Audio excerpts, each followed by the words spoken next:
Wexzyne, Laica, and Dungo, STEM 11A. Ngayon, ituturo natin ang Quarter 2, Module 6. The major subdivision of geologic time, Quarter 2, Module 6. First, ano nga ba yung fossils? So, ito yun. Yung fossils is a fossil, any preserved remains, impression, or trace of any once living thing from a past geological age. Tapos, yung fossil naman na pinag-define ng geological periods, ay ang tawag doon, index fossils. Index fossil. Index fossils are the preserved remains of specific species found in the strata of sedimentary rock. They are easily recognized by shape and live for either a short period of time, geologically speaking, or completely vanish from the earth in a known extinction. So what are the characteristics of index fossil?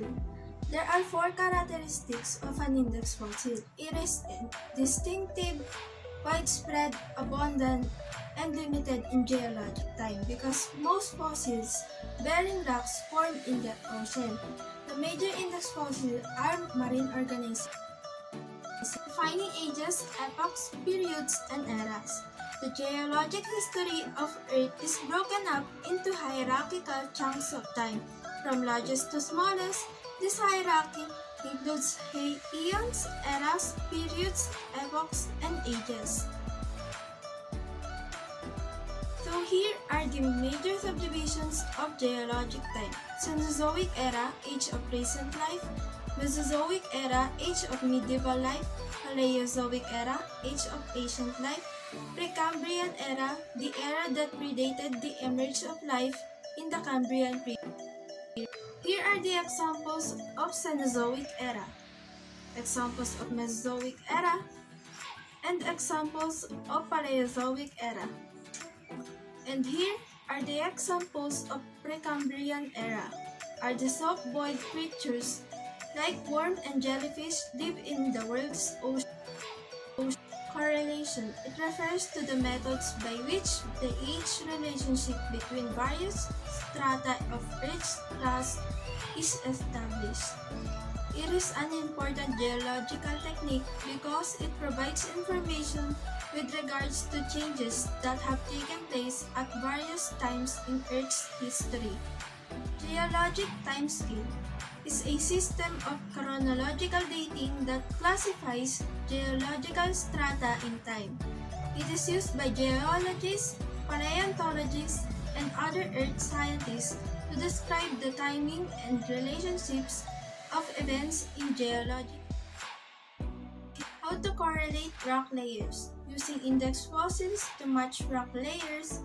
Rock layers with the same index fossils must have formed at about the same time.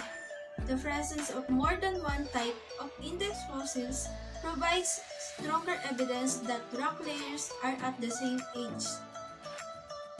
To be an index fossil, there are 2 requirements. The creature had to live over a wide area, and it had to live for a geologically short amount of time. In this diagram, we are looking at 4 different outcrops from 4 different locations, and there are numerous fossils. Let's see if we could figure out which fossil would be the only one that we could call an index fossil. Okay? So let's start with this one over here. Does this meet the requirements of being an index fossil? Well, is it widespread? The only place I see it is in outcrop 4. I don't see it in 3 or 2 or 1. So it is not widespread. I have nothing to match it to. So not an index fossil. How about this trilobite creature? So is it widespread? Well, I do see it in outcrop 4, and I see it in 3 and 2 and 1. So it is widespread. But did it live for a short amount of time? Well, the answer is no, because I see it appearing in multiple layers. If it's found in multiple layers that are separated by a layer in between, then it's not a short amount of time. In other words, I don't know, does this one match with this or with this? I can't tell. So it is not an index fossil. The same thing is true about the shell over here. It is widespread. I see it in all 4 columns, but in outcrop 2, I see it in 4 different layers. So it lived for a very long time. So it is not an index fossil. So the one that we're left with is this swirly sort of shell. It's found in all the outcrops, so it's widespread, and it only appears one time in each outcrop.